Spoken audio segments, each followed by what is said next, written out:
Tengan ustedes muy buenas tardes. Este, Vamos a, sobre todo para los alumnos que integran la última generación ingresada a la carrera, vamos a comenzar el ciclo de conferencias del año 2013, que es un acontecimiento importante a lo largo de todo el año. Solemos tener una docena, 15 conferencias en los más diversos temas. Pero lo importante es que estamos empezando, además estamos empezando en buen momento. Una vez que los cursos están medio encaminados, largamos la primera conferencia y tuvimos la suerte de que este año, como todos los años, pero no sé si habíamos venido siempre tan temprano, yo no me acuerdo, tenemos al profesor Marcos Farías.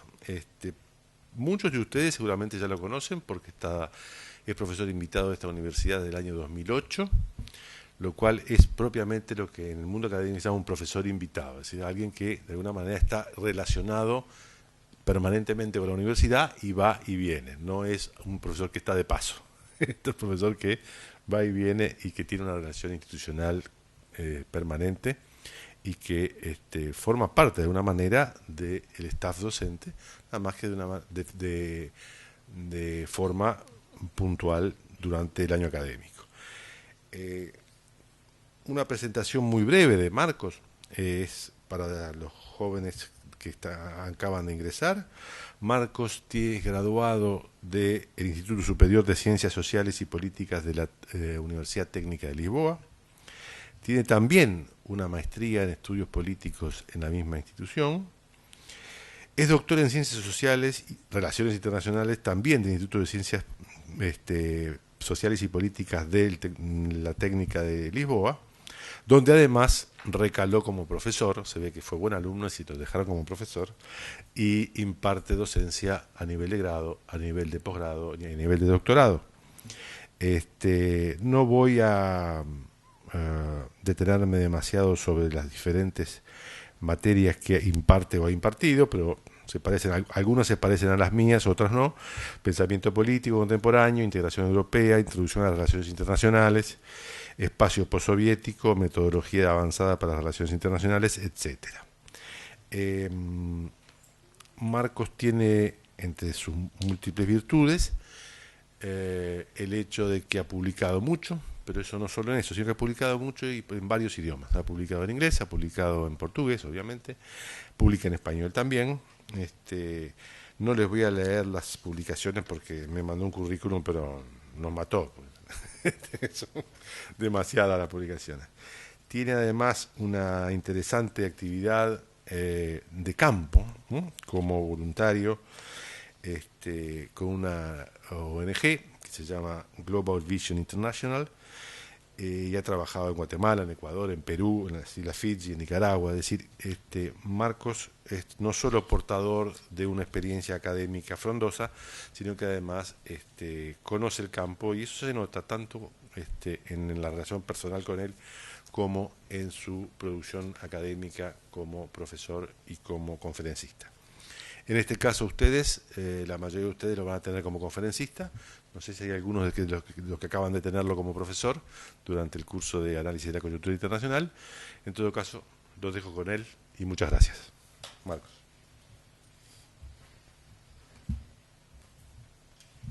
Muchas gracias, Javier. Es un gusto estar acá otro año más, por sexta vez, más o menos por esta época, desde hace 3 años. Al principio sí había venido un poco más tarde, ¿sí? Los primeros años, pero desde hace 2 o 3 que sí ya vengo durante Semana Santa, antes turismo, antes, después, más o menos. Y tengo que agradecer otra vez, como lo hago siempre, la acogida, porque además es un agradecimiento sincero. Tengo que agradecer las palabras de Javier, agradecerle a Virginia de Lisante, a Andrés Bancalari, todo el apoyo, la bienvenida, y estoy muy contento, me siento muy bien en Montevideo. Y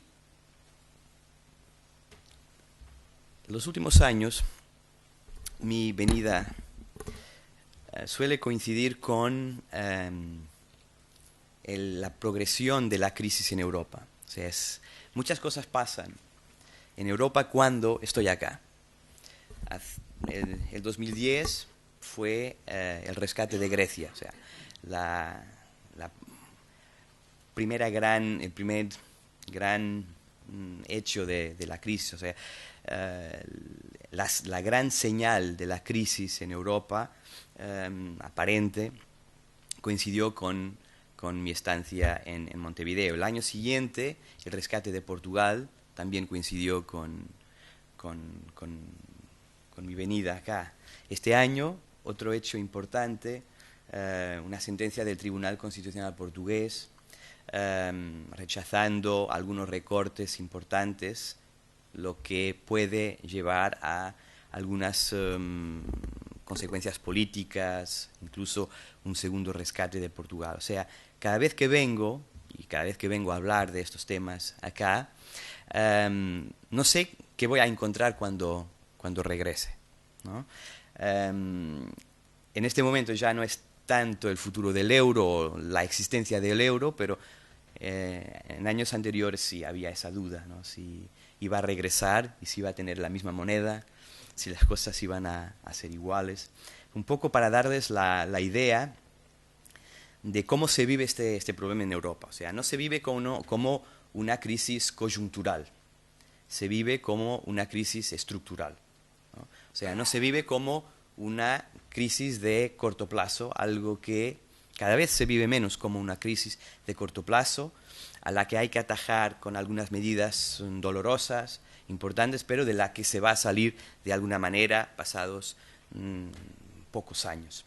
En ese sentido, es una crisis muy diferente de todas las demás y está causando una sensación en todos los países, diría hoy, ya no solo en Europa del Sur, en varios países, en todas las opiniones públicas, está produciendo una sensación de que varias cosas van a cambiar cuando se salga de esta crisis, o que, por otro lado,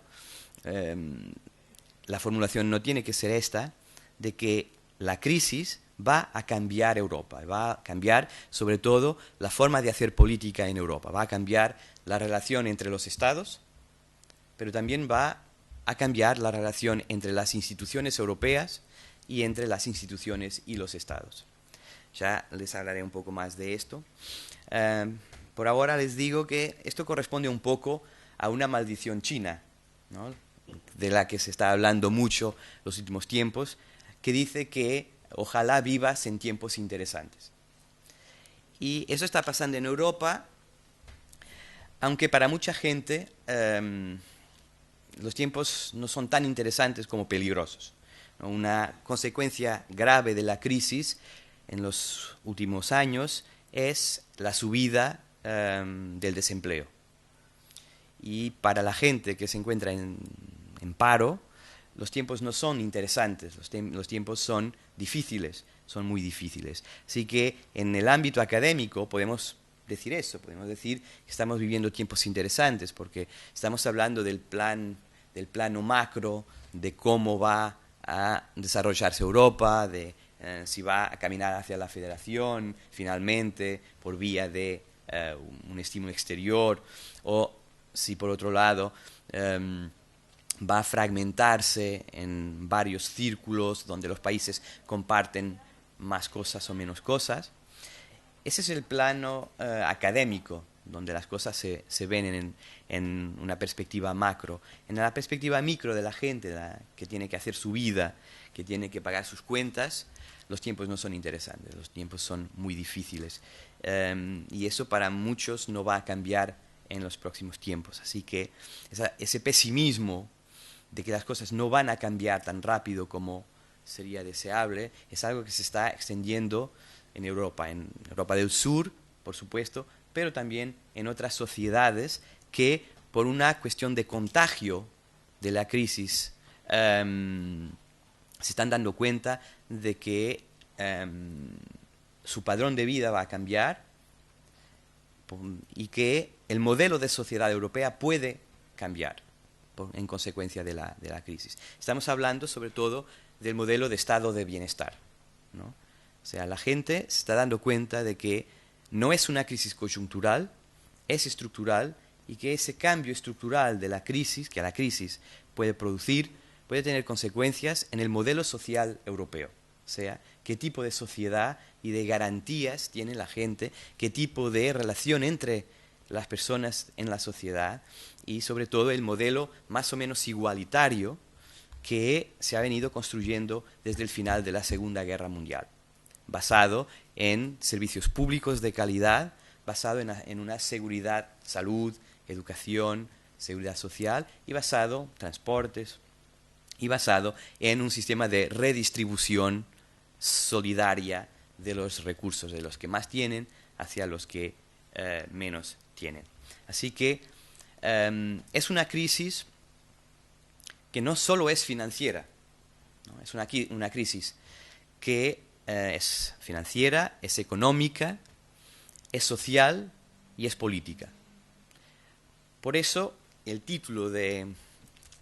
tema de esta charla no tendría que ser que Europa tras la crisis de la deuda soberana, que Europa tras la crisis europea. O sea, estamos viviendo una crisis europea y eso no es tan nuevo en la historia de Europa. Europa ha vivido varias crisis solo para hablar desde el final de la Segunda Guerra Mundial, pero eran sobre todo crisis institucionales, ¿no? Crisis que estaban basadas en la incapacidad de los estados para negociar, para pactar una salida hacia adelante del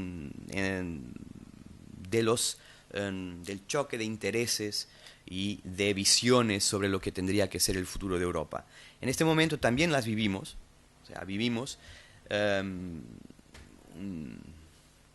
un enfrentamiento de visiones sobre lo que tiene que ser Europa, cómo tiene que salir de Europa, pero además vivimos esa crisis más existencial de si hay tiempo para poner en marcha los cambios y qué tipo de cambios hay que hacer en la sociedad europea. Así que es una crisis distinta de las crisis del pasado.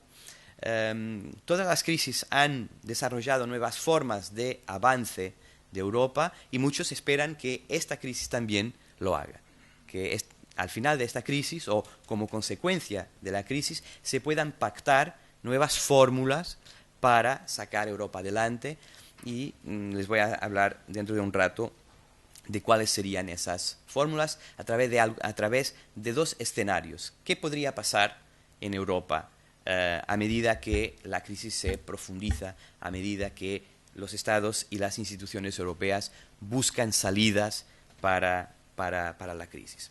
Así que el punto de partida para hablar de la crisis tendría que ser un poco el discurso hegemónico de lo que es la crisis. O sea, cómo se ve la crisis y qué idea se ha estado haciendo de la crisis desde que Grecia pidió el rescate al Fondo Monetario Internacional y a la Unión Europea. Es una idea de que la crisis nace en el sur de Europa. O sea, la idea hegemónica, la idea dominante de lo que es la crisis nace de este hecho de que Grecia tuvo que pedir un rescate para pagar sus cuentas, ¿no? Así que eso se solidificó, esa idea de que hay una crisis en el sur de Europa, porque de Grecia pasó a Portugal, también a Irlanda, que no es del sur, fue contagiando algunas economías y los mercados han estado azotando a esas economías debido a debilidades estructurales que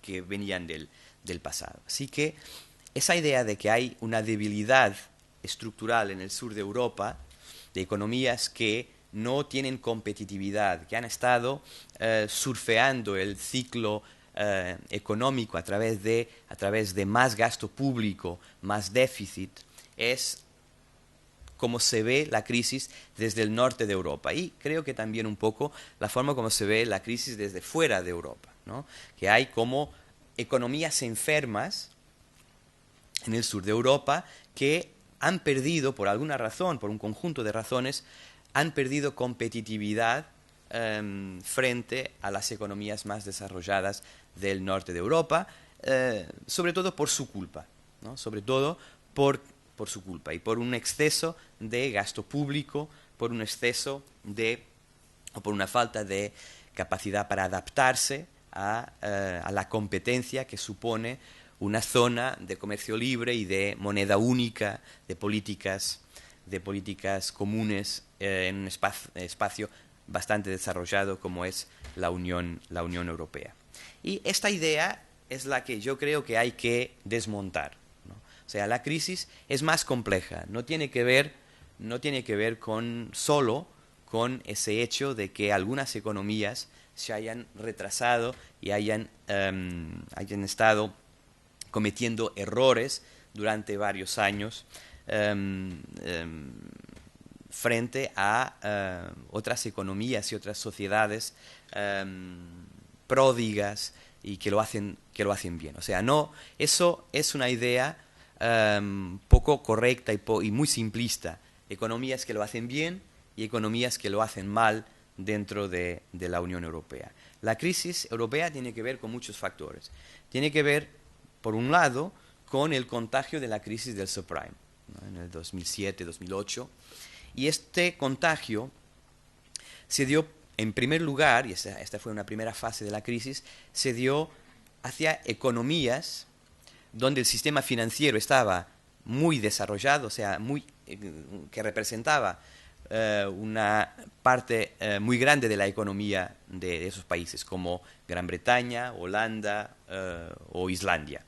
Ese fue el primer paso de la crisis, ese contagio por vía financiera, y por eso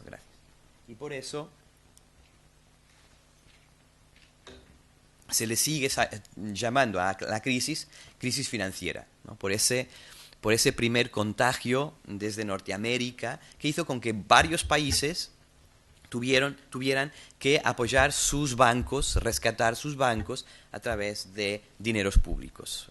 Bélgica, Holanda lo hicieron, Gran Bretaña también. En el caso de Islandia, todo el país se vino abajo. Islandia tuvo que pedir un rescate. Fue más grave en el caso de Islandia, porque en Islandia el sistema financiero, el sistema bancario, estaba muy involucrado en esos productos financieros tóxicos y además el sistema financiero representaba un porcentaje muy alto de la economía. Un poco como lo que pasa hoy en Chipre, ¿no? El sistema financiero representa 8 veces más que el PIB de Chipre. Así que esa primera fase se dio por el contagio financiero desde Norteamérica y en un segundo momento, en una segunda fase, ese contagio se dio a la economía, o sea, del sistema bancario financiero pasó a la economía, un poco como en todo el mundo, ¿no? Y ese contagio a la economía produjo un conjunto de cambios y de impactos que profundizaron problemas que varios países ya estaban pasando desde hace algunos años, como Portugal. Portugal desde el año 2000 estaba pasando por periodos de recesión, periodos de crecimiento muy, muy débil y la crisis del subprime tuvo como consecuencia un poco la sequía del crédito y eso tuvo un impacto muy grande en la economía. O sea, la recesión vino, el desempleo subió y varios estados, además de las instituciones europeas, aprobaron una excepción, una regla de excepción en que a través de la cual podían utilizar gasto público para apoyar a los sectores de la sociedad que quedaban fragilizados por ese impacto de la crisis financiera sobre la economía. Y esto terminó representando una profundización de la crisis. O sea, de la crisis financiera se pasa a la crisis económica, los estados gastan más para proteger la sociedad de esa crisis y el gasto público se dispara. Países que tenían sus cuentas públicas bastante ordenadas, como España, se vieron en pocos años con un déficit público muy alto, ¿no? Y con su deuda subiendo también en la misma medida. Así que estamos hablando de distintas fases. Portugal también pasó por eso. Así que cuando llegamos a 2010 teníamos economías que habían pasado por distintas formas, no, distintos impactos de ese tipo de contagio. Países en que los sistemas financieros estaban bastante azotados, países que no tenían problemas con el sistema financiero, sus bancos resistían, pero la deuda pública era muy alta, y por otro lado, en otra fase de la crisis, los problemas de la deuda pública y un poco la especulación de los mercados sobre la capacidad o incapacidad de los países de pagar su deuda se contagió al sistema bancario. Así que los contagios se dieron en múltiples sentidos, ¿no? De las cuentas del sistema financiero a las cuentas públicas y las cuentas públicas al sistema financiero. Y eso es lo que caracteriza esta crisis. En gran medida es lo que caracteriza la crisis. Europa es un sistema muy integrado, ¿no? Y eso significa que en momentos de crisis un problema pequeño contagia todos los sectores con los que tiene contacto. Así que no solo hay un contagio entre países, problemas en Grecia contagian Portugal, España, Irlanda. O sea, los mercados, al ver problemas en Grecia, anticipan problemas que van a ocurrir, que piensan que van a ocurrir en Portugal, en economías muy parecidas, ¿no? Y piden más dinero para prestarle, o sea, piden más tasas, tipos de interés, suben la prima de riesgo y vuelven el crédito más caro. Pero también es el contagio, hay un problema de contagio entre las cuentas públicas y el sistema bancario, ¿no? Y es ahí donde la Unión Europea ha estado interviniendo como una de las medidas para atajar la crisis. Evitar que haya un contagio entre los problemas de los estados, de la deuda soberana, y los problemas de los bancos, ¿no? Para que los sistemas estén separados y para que, por ejemplo, los mercados sepan que cuando un banco tenga problemas, ese problema no se va a contagiar a las cuentas públicas. No es el dinero público el que tiene que salvar a los bancos, que haya un sistema europeo de rescate de los bancos, como ya hay un sistema europeo de rescate soberano de los países, ¿no? O sea, el sistema es muy integrado, una parte importante de la crisis tiene que ver con el contagio, ¿no? Y la respuesta de la Unión Europea ha sido una respuesta muy titubeante, ¿no? En los últimos años fue muy difícil que los países y las instituciones llegaran a un acuerdo en momentos clave para evitar esos contagios. Y eso es lo que muchas veces desde Europa, desde dentro de Europa y desde fuera de Europa, se le está achacando a Europa, a la Unión Europea, o sea, y a los países que la componen, que no haya sido posible en momentos clave tomar decisiones eficaces, ¿no? Tomar decisiones eficaces. ¿Y por qué no se han tomado esas decisiones eficaces? Por un lado, porque hay visiones muy distintas de lo que hay que hacer para sacar a Europa de la crisis, ¿no? Por cuestiones ideológicas, pero también por cuestiones de proveniencia nacional, hay distintas actitudes cara a la crisis. No solo de lo que es la crisis, pero también de lo que hay que hacer para salir de la crisis. Ahora, en este momento, les voy a enseñar lo que sería un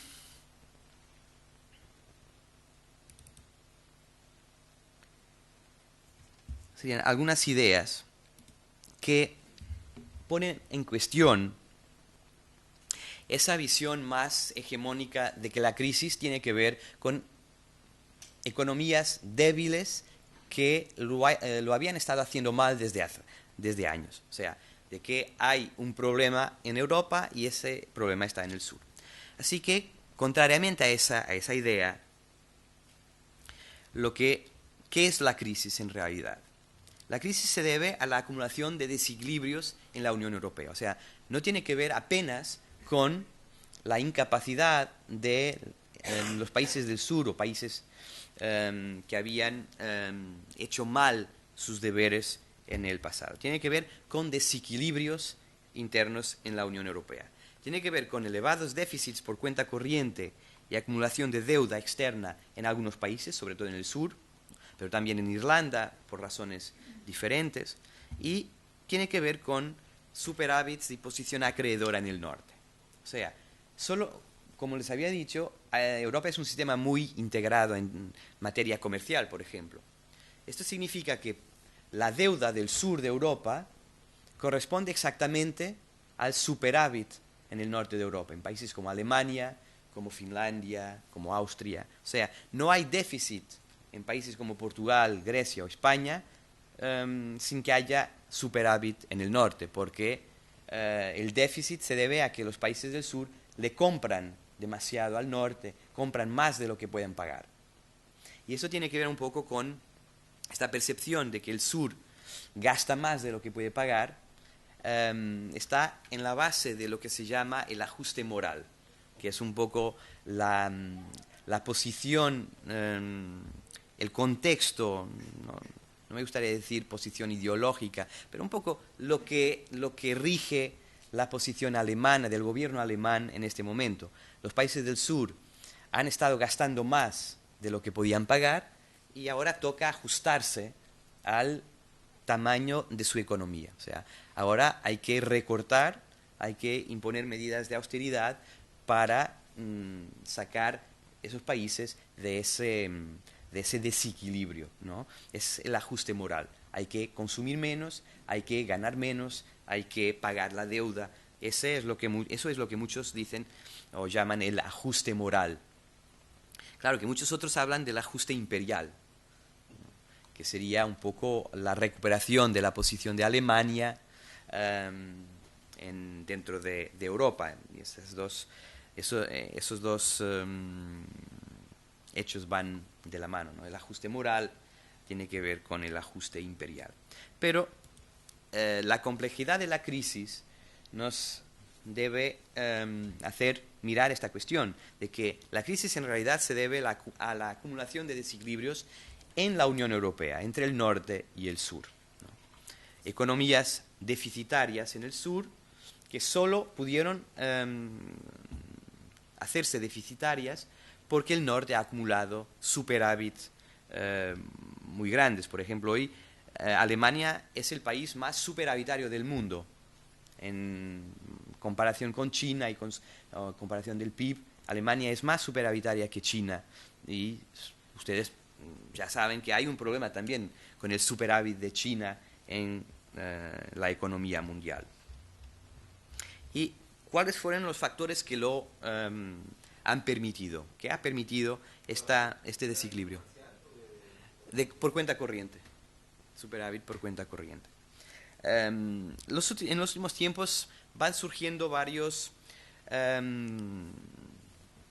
ideas y varios economistas hablando de esto, de los factores que han permitido la acumulación de desequilibrios dentro de la Unión Europea. Hace un par de días estaba leyendo un artículo de este economista Richard Koo de la Nomura Research Institute de Japón, que decía que la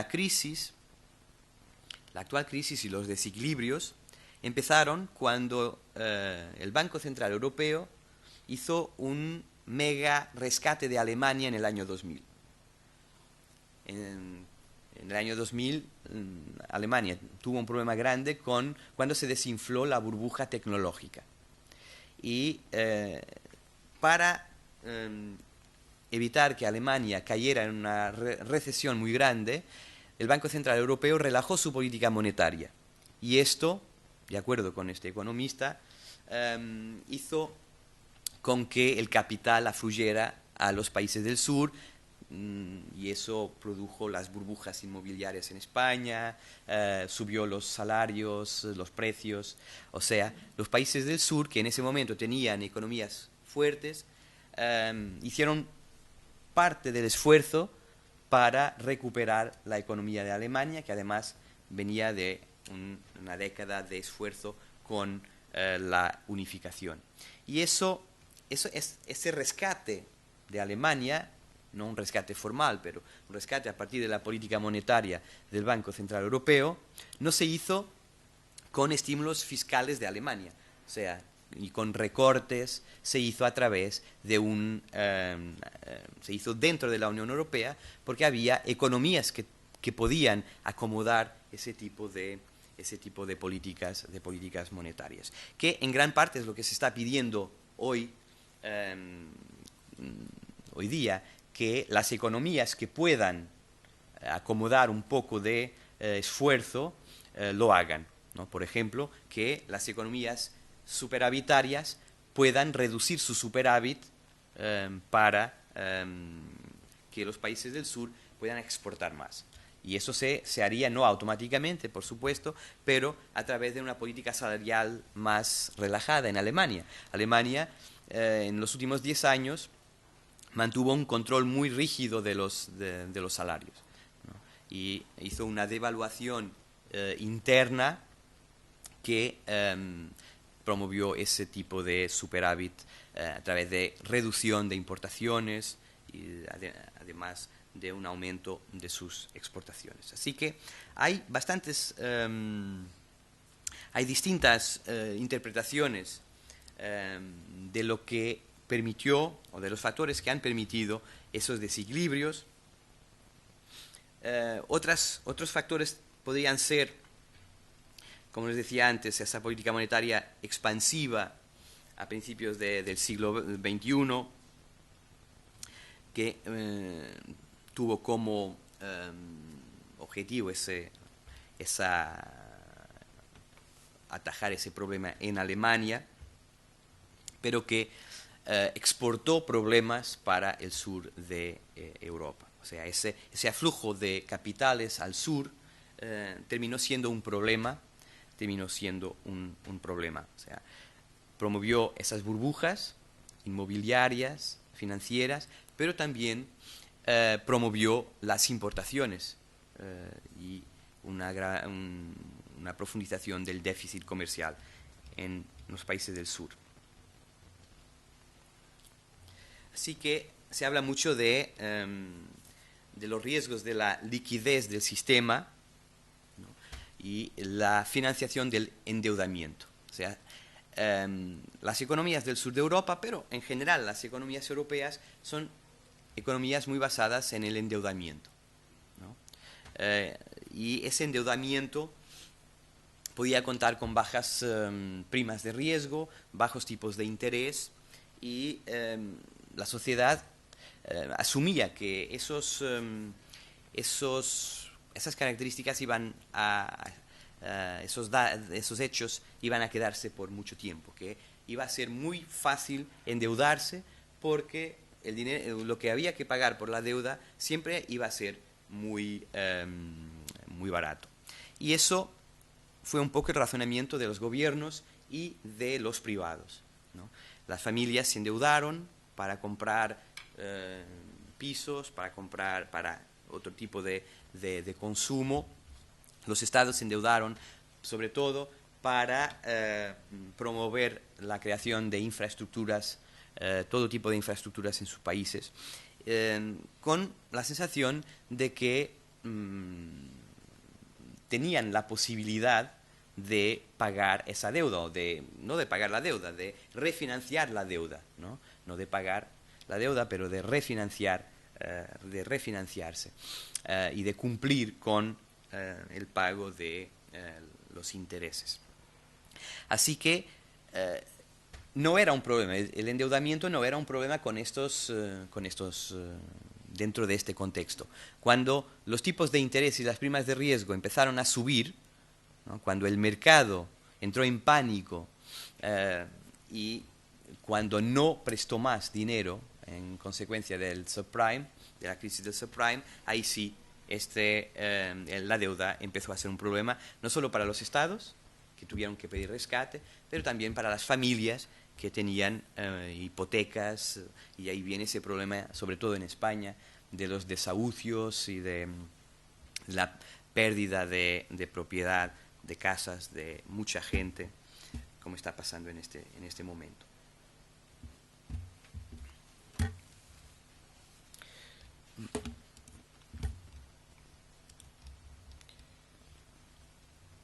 Claro que hay errores que las economías más débiles han estado haciendo. No podemos ignorar que este tipo de razonamiento es peligroso, ¿no?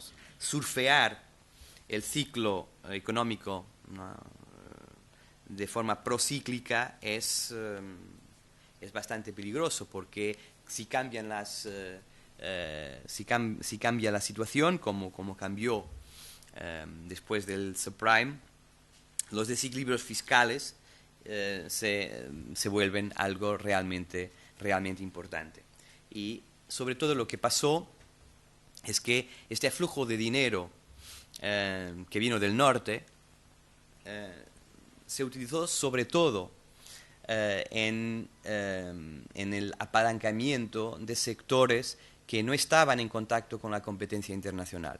La construcción, las infraestructuras viales, el sistema financiero, también el sector de energías renovables, los servicios. Y para muchos ese fue un problema, eso produjo un problema de pérdida de competitividad en sectores que están directamente en contacto con la competencia internacional. O sea, las exportaciones fueron perdiendo cuota de mercado, ¿no? O sea, se hipertrofió el sistema comercial porque todo el crédito y toda la inversión se estaba haciendo en sectores no comerciales, ¿no? Sectores que no están directamente en contacto con la competencia internacional. Y así que ahí tenemos otro elemento muy importante de lo que se está hablando hoy, que esta crisis tiene como consecuencia toda una pérdida de competitividad, o refleja la pérdida de competitividad de algunos países, que por eso en este momento tienen que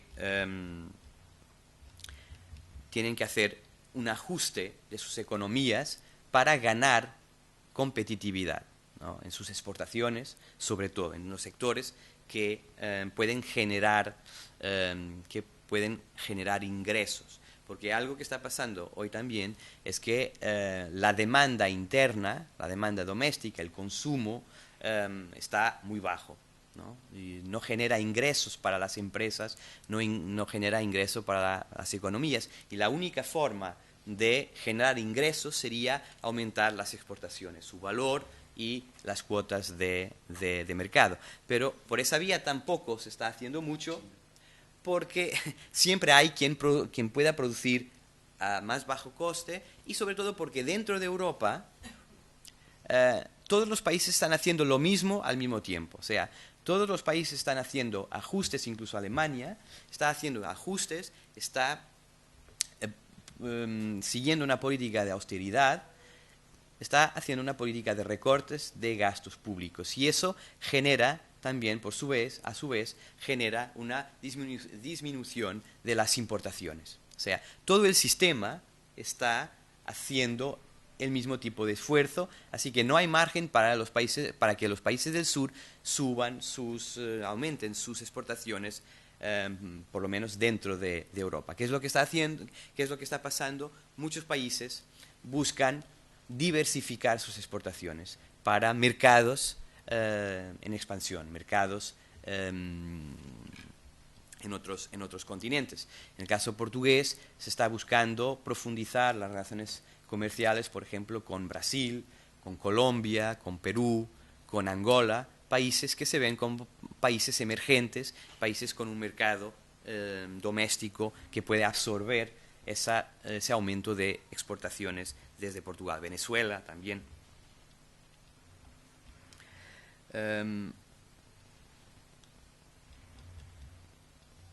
Así que estamos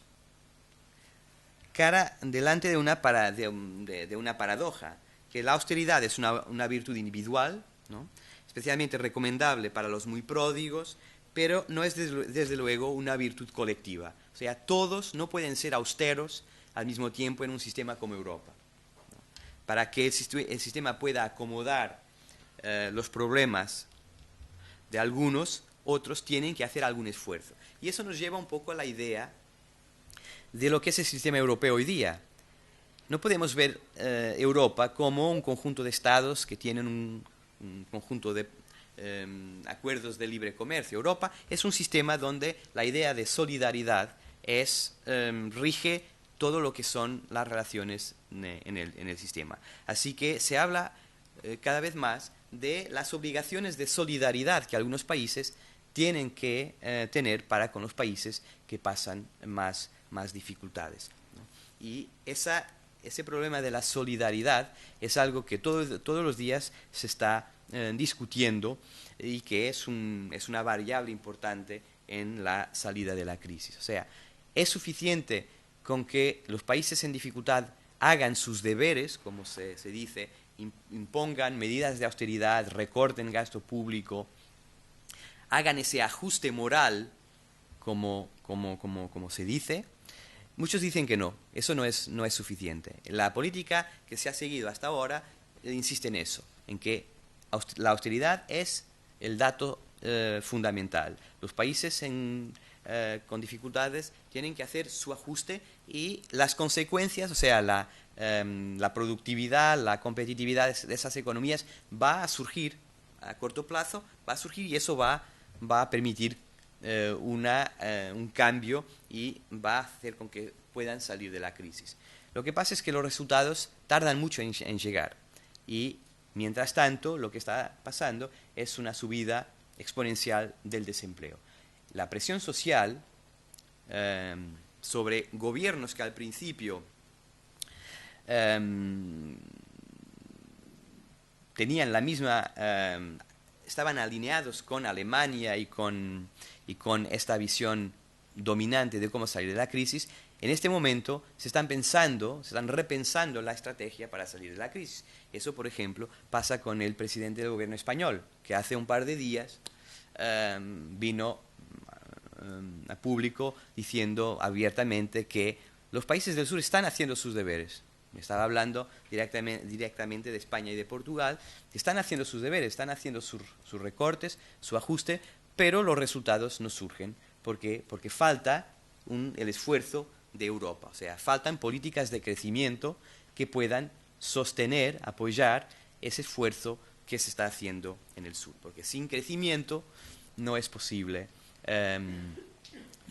salir de la crisis, no es posible bajar el déficit público, no es posible refinanciarse, no es posible bajar el nivel de la deuda.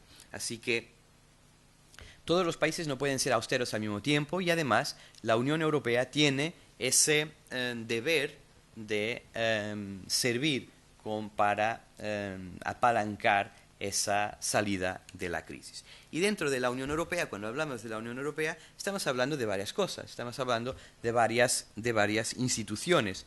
Estamos hablando sobre todo de una institución que en estos años de la crisis ha surgido como una institución clave, y es el Banco Central Europeo.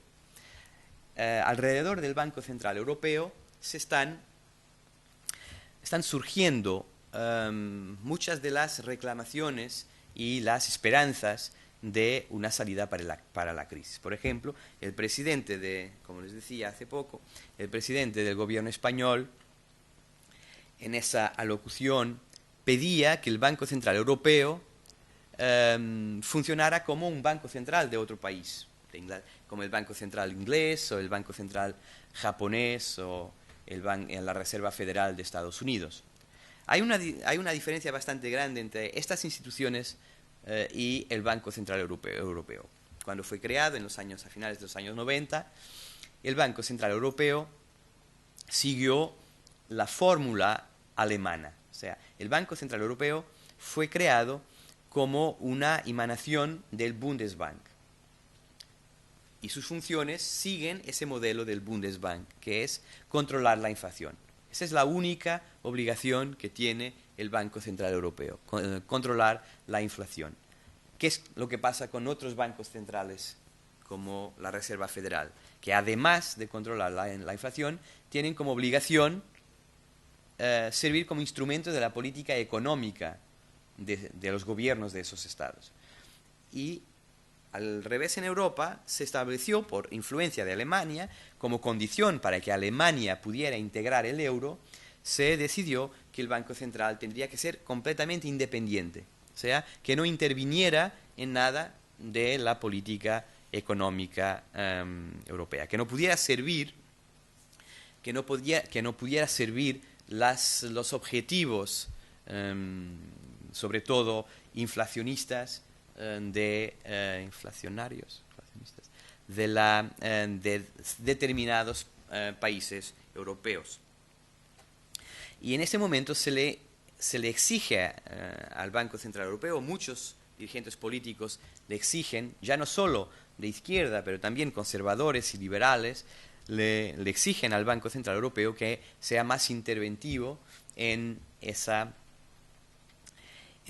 política económica. Por ejemplo, que intervenga en la compra de bonos de estados que están en dificultad. Poco a poco eso está pasando. O sea, con Mario Draghi, que es el actual gobernador del Banco Central, el Banco Central intervino en momentos específicos, sobre todo para apoyar a España e Italia, como pasó el año pasado, cuando los mercados estaban azotando estos dos países y cuando parecía que la crisis iba a contagiarse completamente a España e Italia. Podía pasar que estos países tuvieran la necesidad de un rescate como Portugal, Grecia e Irlanda, ¿no? Así que en torno del Banco Central Europeo, de sus políticas, se está jugando mucho de lo que es la salida para la crisis. Pero claro, si cambia la función del Banco Central Europeo, estamos hablando ya de una variable importante del cambio de Europa, ¿no? En la medida en que cambie la función del Banco Central Europeo, también va a cambiar el sistema europeo y el equilibrio de poderes entre las instituciones. Si el Banco Central Europeo empieza a funcionar como una institución, como un banco central de otro país, el camino hacia la federalización va a ser más grande. Incluso porque al mismo tiempo los países europeos han pactado hace poco una unión fiscal y una unión bancaria. Y estos dos elementos son importantes para entender la estrategia europea que finalmente parece que se ve, aunque sus resultados no estén dando fruto muy rápidamente.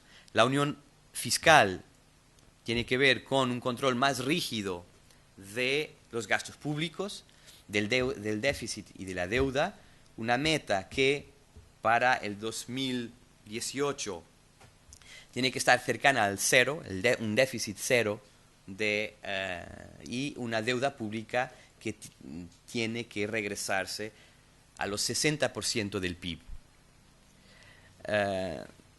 Puedo decirles que en el caso portugués, el actual gobierno estima que solo en el 2040 sea posible hacer regresar el déficit público, la deuda pública, por debajo del 60%.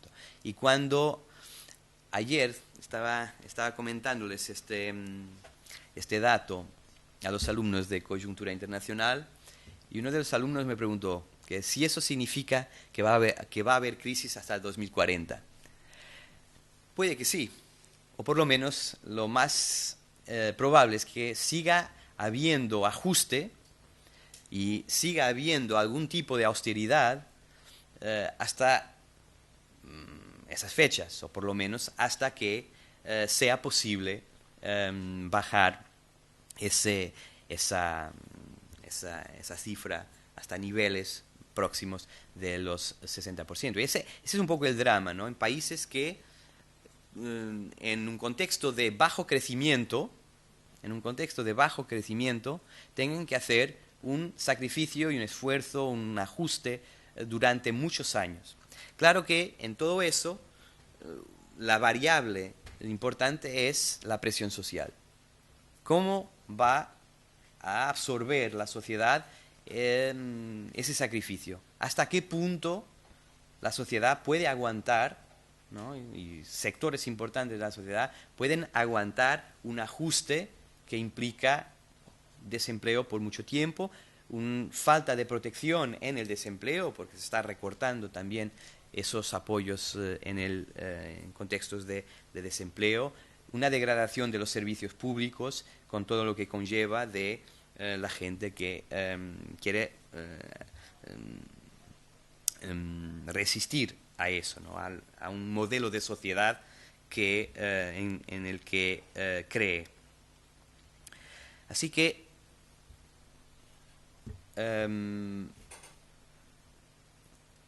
la unión fiscal sería eso, ¿no? Sería un control más apretado del gasto público, del déficit de la deuda, hasta imponerle un límite del 0,5% y establecer sanciones a los estados que no cumplan esa meta, pero también una unión bancaria, que sería establecer medidas de protección de los depósitos y un mecanismo de rescate de los bancos que impida ese contagio a la deuda, de los problemas financieros, de los problemas bancarios, a los problemas o al sector público, para que no sea el sector público quien tenga que pagar los problemas de los bancos. Así que, en gran medida, la estrategia actual tiene que ver con esos dos pilares. Para terminar, voy a algo de lo que no se está hablando demasiado en los últimos tiempos, es la mutualización de la deuda, ¿no? Hace un año se hablaba mucho de la creación de eurobonos, que el Banco Central Europeo pudiera garantizar por lo menos una parte de la deuda de los estados, esa parte que correspondiera a los 60%, hasta la meta establecida por la Unión. Hace mucho que no se habla, pero claro, la actuación del Banco Central en los últimos tiempos, garantizando la compra de bonos de algunos estados, ya representa esa mutualización, ¿no? Y eso va produciendo algunas reacciones en Alemania, de economistas alemanes que entienden que las nuevas funciones del Banco Central, o cómo se ve que el Banco Central pueda desarrollarse, significaría un golpe de Estado. Muchos economistas alemanes quieren seguir con un Banco Central estrictamente independiente, sin ninguna influencia y ninguna intervención en el mercado de bonos, ni siquiera en el mercado secundario.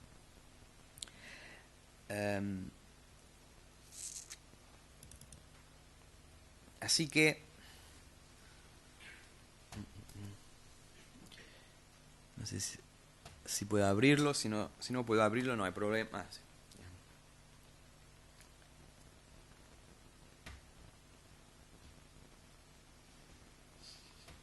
Ya. Así que esto sería un poco, si vamos a pasar un poco, serían mi propuesta es que el decurso de esta crisis va a cambiar lo que es la forma tradicional de hacer política en Europa. O sea, va a cambiar la política europea en dos niveles importantes, tanto en el nivel macro de la entidad política europea como a nivel de más micro de los estados. El modelo tradicional que se está desarrollando desde el 57, desde la creación de las comunidades europeas, tiene que ver con la relación compleja entre la progresiva creación de una entidad política europea, una estructura macro, pero también el refuerzo parejo, bastante igualitario, de las capacidades nacionales. O sea, aunque se hable de una soberanía compartida en Europa, la política europea tiene como consecuencia el refuerzo de capacidades de los estados. ¿Por qué? Porque hay políticas, hay legislación que se adopta y que indirectamente tiene como consecuencia que los estados europeos sean más capaces de controlar, por ejemplo, la contaminación, sean más capaces de imponer medidas de protección de los consumidores. O sea, hay una doble consecuencia de las políticas europeas. La creación de una estructura macro, ¿no?, ya sea federal, casi federal, pero también un refuerzo de los estados. Y esto va a cambiar, este modelo parejo va a cambiar, creo yo, con la crisis. En mi opinión, estamos pasando un momento de transición que tiene que ver, y esta transición de la crisis está profundizando las diferencias entre los estados y está llevando a esa transformación estructural de la que les hablaba. Vamos a hacer un poco más rápido para concentrarnos en lo esencial por lo de la hora. Así que esa transformación estructural o ese impacto de la crisis que viene del subprime, ¿no?, de esa primera fase, está imponiendo una evolución diferenciada en ese elemento de refuerzo de las capacidades de los estados. O sea, hay una evolución asimétrica de esa capacidad de los estados de la que les hablaba antes y que es un pilar de la política tradicional europea. O sea, hay países que en este momento viven un régimen de soberanía condicionada. Hay países que están recuperando un protagonismo que ya tuvieron en la política europea, países que están bajo una soberanía condicionada por lo de los rescates, porque tienen políticas condicionadas a ese rescate por el FMI y por el Banco Central Europeo, la Comisión Europea, y eso hace o produce esa consecuencia negativa en la evolución igualitaria de los estados, o por lo menos en términos de la estrategia que muchas veces se llama catching up, que es un objetivo de la Unión Europea, que haya una convergencia en los niveles de vida y en la capacidad de los estados. En ese pilar, la crisis tiene un impacto muy fuerte, países más fuertes, países menos fuertes, países que ganan protagonismo, países que se ven bajo una soberanía condicionada. En el plano más macro, estamos verificando un enfrentamiento cada vez más visible entre más integración y la renacionalización de políticas. O sea, por un lado, hay los que creen que para salir de la crisis es necesaria más Europa, más integración, ¿no? Pero también hay los que creen que la salida está en la renacionalización de políticas. O sea, que los que creen que hay que tener menos Europa.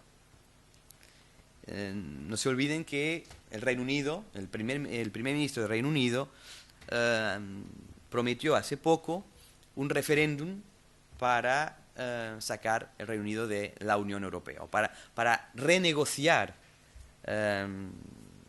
la situación del Reino Unido dentro de Europa, cuáles las políticas que quiere compartir con los demás socios europeos. Y a eso se le puede llamar la renacionalización de políticas, ¿no? Puede no ser el abandono completo de la Unión Europea, pero puede ser una renegociación.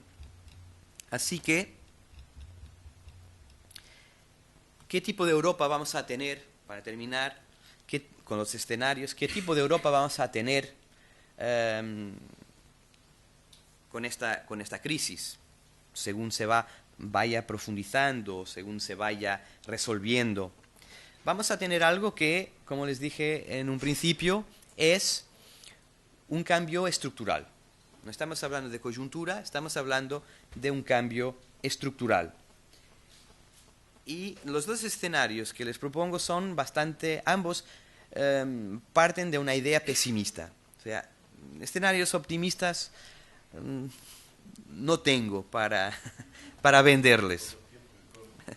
Sobre todo porque son son pesimistas en el sentido de que yo creo que lo que es común a estos dos escenarios es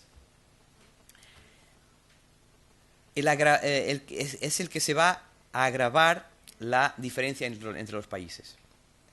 O sea, de que vamos a tener países que se van a quedar atrás en su capacidad de cumplir las obligaciones de en la Unión Europea. Vamos a tener países que durante bastante tiempo van a estar bajo este régimen de soberanía condicionada. Algunos podrán salirse de eso, otros creo que no. No estoy seguro yo de cuáles van a hacer qué.